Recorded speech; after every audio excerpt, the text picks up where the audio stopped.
Assalamualaikum everyone, this is me Anis Raza. अॼु असां हिकु इम्पोर्टेंट टॉपिक डिस्कस कंदासीं। उहा इम्पोर्टेंट हुजण सां गॾु इंट्रस्टिंग टॉपिक बि आहे। आमतौर ते असां ॾिठो आहे त जेके बि साह वारियूं शयूं आहिनि, जानदार आहिनि, उहे वक़्त सां उन में ग्रोथ थींदी रहे थी, उहे वधंदा रहनि था। ठीकु आहे, त उहा जेका ग्रोथ थिए थी त उहा कीअं थी थिए, छा थी थिए। ऐं असां जीअं त पढ़ियो आहे त जेके बि जानदार आहिनि उहे सेल जा ठहियल आहिनि। ठीकु आहे, त इन जो मतिलबु इहो थो थिए, हिकिड़ी कॉमन सेंस इहो थो चए त बाबा उहे जेके जानदार आहिनि उन्हनि में सेल्स जो तादादु वधंदो थो वञे। ठीकु आहे न, जंहिंमें सेल्स घटि हूंदा उहो नंढो हूंदो, जंहिंमें सेल्स वधीक हूंदा उन में उहो वधंदो वेंदो। सो आम तौर ते छा थो थिए त जेको सेल्स जो तादादु आहे उहो वधे थो। हाणे उहो जेको सेल्स जो तादादु वधे थो उहो कहिड़े तरीक़े सां वधे थो, उहो असल में सेल डिवीजन जे ज़रिए वधे थो। ठीकु आहे, जेको उहे हिकु सेल मां मुख़्तलिफ़ सेल्स ठहनि था उनखे असां चऊं था त इहा सेल डिवीजन आहे। सो असां सेल डिवीजन जे बारे में पढ़ंदासीं। त अगरि डेफिनेशन खे ॾिसूं त the breakdown of cell into form new cells is called cell division. ठीकु आहे, यानी सेल जो ॿियनि सेल्स में टुटणु असां उनखे चऊं था त इहा सेल डिवीजन आहे। The cell which is divided is called parent cell. हाणे जेको सेल डिवाइड थिए थो, ठीकु आहे न, असां उनखे चवंदासीं त उहो पेरेंट सेल आहे। ऐं उन सेल मां जेके सेल्स ठहनि था, न्यूली फॉर्म्ड सेल्स जेके ठहनि था, उनखे असां चवंदासीं त हीअ ॿई छा आहिनि, हीअ डॉटर सेल आहिनि जेके पेरेंट सेल मां ठहनि था। ठीकु आहे, सो जंहिं सेल मां ठहनि उनखे पेरेंट सेल, ऐं जेके नवां सेल ठहनि उन्हनि खे असां डॉटर सेल चवंदा आहियूं। ऐं अहिड़े तरीक़े सां जेका ग्रोथ आहे उहा थिए थी। या इवन असांखे अगरि को कट वग़ैरह अचे थो, को वूंड थिए थो, त उहो जेको ज़ख़्म भरिजे थो असांजो, उहो बि असल में सेल डिवीजन जे करे ई थिए थो। ऐं सेल्स डिवाइड थियनि था ऐं वधी करे उन जेको ख़ाल आहे, जेको स्पेस आहे, उनखे उहे सेल्स फिल करे छॾनि था। ठीकु आहे, हाणे सेल डिवीजन जा ॿ टाइप्स आहिनि। हिक खे चऊं था असां माइटोसिस ऐं ॿिए खे असां चऊं था मियोसिस। सभ खां पहिरियों असां माइटोसिस खे डिस्कस कयूं, त पोइ असां मियोसिस खे डिस्कस करे वठंदासीं। माइटोसिस असां चऊं था in mitosis parent cell is divided into two daughter cell. तव्हांखे इहा शइ ज़हन में रखणु घुरिजे त जेका माइटोसिस आहे उन में जेको सेल डिवाइड थींदो उहो ॿिनि सेल्स में थींदो। अच्छा, chromosome number is same in daughter cell as that of the parent cell. That means के जेको डॉटर सेल में क्रोमोसोम जो नंबर हूंदो उहो साॻियो ई हूंदो जेको पेरेंट सेल में हूंदो। ठीकु आहे, या ॿियनि लफ़्ज़नि में ईअं चऊं त जेको पेरेंट सेल में क्रोमोसोम जो नंबर हूंदो उहो डॉटर सेल में बि उहो ई नंबर हूंदो।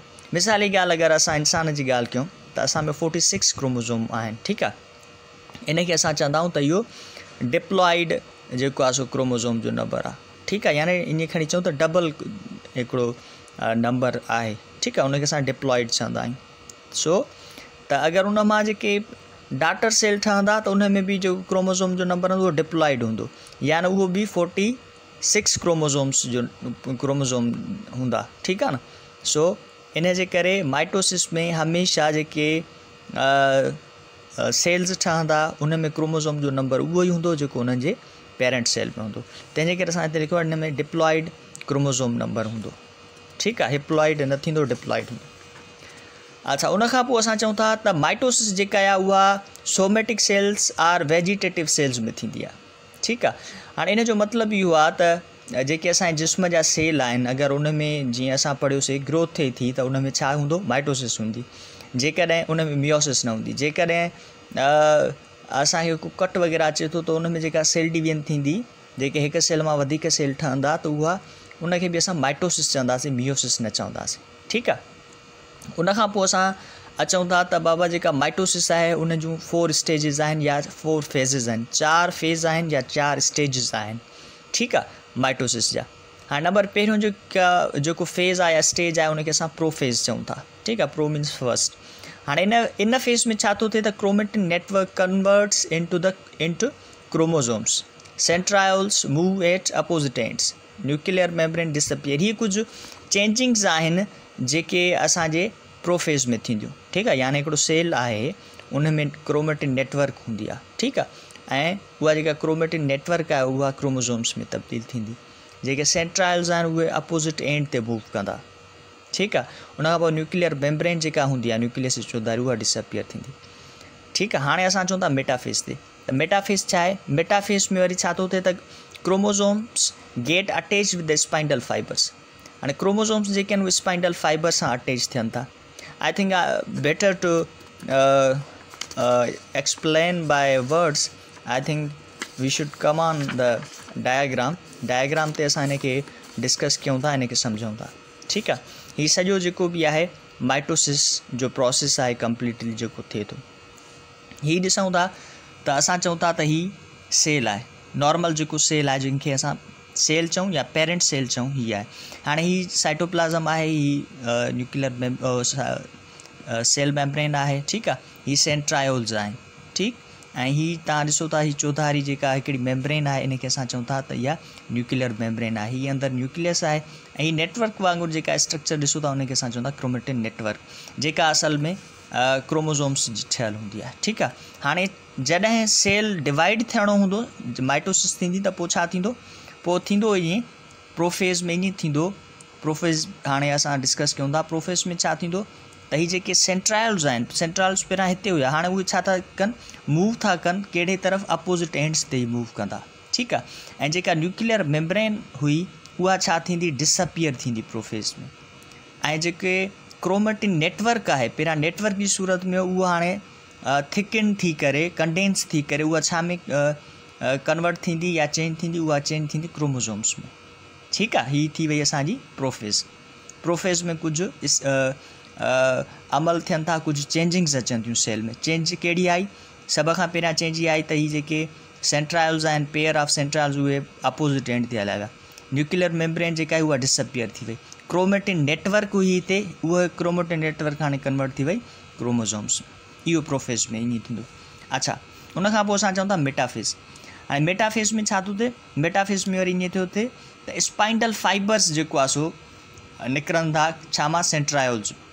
हाणे स्पाइंडल फाइबर्स निकिरी करे, ही स्पाइंडल फाइबर्स आहिनि, इहे अटैच थींदा छा सां? अटैच थींदा इहे क्रोमोज़ोम सां अटैच थींदा। हीअ क्रोमोज़ोम आहे, इन जे एंड सां अटैच थींदा। ठीकु आहे। सही। हाणे क्रोमोज़ोम जेको आहे उहो असल में ॿिनि क्रोमेटिड जो ठहियलु हूंदो आहे। ठीकु आहे। ॿ क्रोमेटिड्स हूंदियूं आहिनि।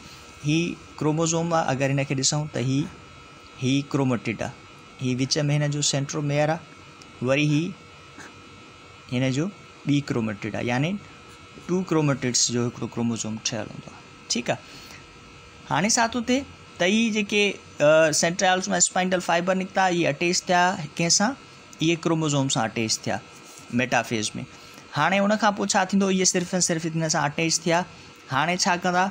एनाफेज़ में छा थींदो त जेके ही स्पाइंडल फाइबर्स आहिनि, इहे इन्हनि क्रोमेटिड्स खे या क्रोमोज़ोम्स खे छा कंदा? पंहिंजे एंड ते छिकींदा, अपोज़िट एंड ते छिकींदा इन्हनि खे। ठीकु आहे। ड्रैग कंदा। अच्छा, एनाफेज़ खां पोइ असां चऊं था टेलोफेज़ ते। हाणे टेलोफेज़ में छा थो थिए? जीअं असां ॾिठोसीं हिते त हीअ जेके क्रोमेटिड्स आहिनि इहे छा था कनि? मूव था कनि अपोज़िट एंड्स ते। हाणे जॾहिं हिते पहुचंदा त इन जे चौधारी छा थींदो? न्यूक्लियर मेम्ब्रेन वरी डेवलप थींदी। ठीकु आहे। जेका डिसअपियर थी वई पहिरियां, हाणे हिन जे चौधारी बि न्यूक्लियर मेम्ब्रेन डेवलप थींदी। ठीकु। हाणे ऐं वरी छा थींदो त हीउ साइटोप्लाज़म हाणे छा थींदो? डिवाइड थियणु शुरू थींदो।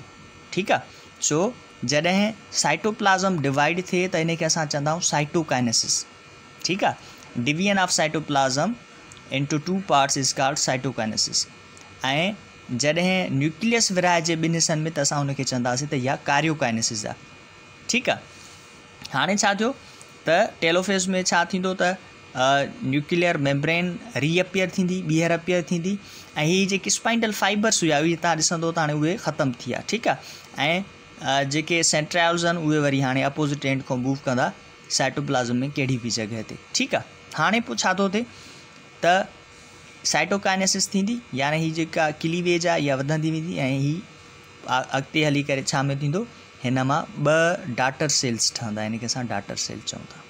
हाणे जॾहिं डाटर सेल्स ठहिया, हीअ 2 जेके डाटर सेल्स आहिनि इन्हनि में हाणे ग्रोथ थींदी, इन्हनि में हाणे डेवलपमेंट थींदी। मिसाल हीअ क्रोमेटिड्स हुया, इहे क्रोमेटिड्स वरी जेको आहे सो क्रोमोज़ोम्स में तब्दील थींदा। ठीकु आहे। मुकमल हिकिड़े क्रोमोज़ोम में तब्दील थींदा। ऐं इहे क्रोमोज़ोम असां हिते बि ॾिठोसीं, मिसाल 4 खयांसीं त हिते बि 4 ई आहिनि, यानी जेको क्रोमोज़ोम जो नंबर आहे वो पेरेंट सेल में भी साॻियो हुयो ऐं जॾहिं डॉटर सेल ठहिया आहिनि त उन में बि साॻियो हूंदो।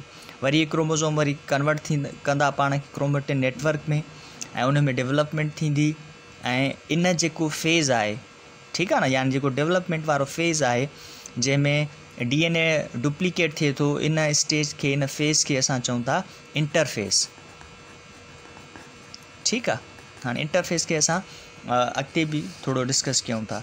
सो इन जे हवाले सां कंहिं बि क़िस्म जी का क्यूरी हुजे, कंहिं बि क़िस्म जो को सुवाल हुजे त पुछी सघो था, छो त इहो थोरो स्टेप आहिनि हिन में ऐं मुख़्तलिफ़ हिकिड़ा अमल थियनि था ड्यूरिंग सेल डिवीजन। ठीकु आहे, हीअ असां हिते बि इन खे लिखियोसीं। हाणे साइटोकाइनेसिस वरी बि हिकु दफ़ो ॿीहर उन खे डिस्कस कयूं था, ॿीहर था पढ़ूं त साइटोकाइनेसिस छा आहे। साइटोकाइनेसिस असल में साइटोप्लाज़म जी डिवीजन आहे, यानी साइटोप्लाज़म जॾहिं ॿिनि हिस्सनि में विरहाइजे त उनखे असां साइटोकाइनेसिस चवंदासीं, ऐं जॾहिं न्यूक्लियस विरहाइजे सेल जो त असां उनखे चवंदासीं त इहा कार्योकाइनेसिस आहे। ठीकु आहे, अच्छा, उन खां पोइ असां चऊं था इंटरफेस ते, जेको असां इंटरफेस डिस्कस कयोसीं त हाणे जेको आहे सो इंटरफेस स्टार्ट थींदो जॾहिं डॉटर सेल ठहिया, त चऊं था इहा छा आहे, इंटरफेस छा आहे, it is the stage between two mitotic cell divisions. ठीकु आहे, यानी जेका इंटरफेस आहे उहा ॿिनि माइटोटिक डिवीजन में, यानी जॾहिं माइटोसिस थिए थी उन जे विच वारो हिसो आहे। ठीकु आहे, ऐं longest part of the cell cycle. ठीकु आहे, सेल साइकिल जो लॉन्गेस्ट पार्ट आहे, यानी इंटरफेस वारे हिसे में जेको सेल आहे घणो टाइम रहंदो आहे। इन खे इनिशियली रेस्टिंग फेज़ बि चयो वेंदो। रेस्टिंग फेज़ जो मतिलबु इहो आहे त इन दौरान सेल डिवीजन न थींदी, पर बिल्कुलु इन जो रेस्टिंग फेज़ चवनि था इन जे करे बि कोन्हे त इन में मुख़्तलिफ़ क़िस्मनि जी डेवलपमेंट थिए थी। जीअं असां चऊं था सेल जी ग्रोथ थिए थी, जेको DNA आहे उहो डुप्लीकेट थिए थो, यानी सेल पंहिंजो पाण खे वरी माइटोसिस जे लाइ तयारु करे थो। So it was all about the mitosis. इन जे हवाले सां कंहिं बि क़िस्म जी का क्यूरी, कंहिं बि क़िस्म जो को सुवाल हुजे त तव्हां पुछी सघो था। Thank U.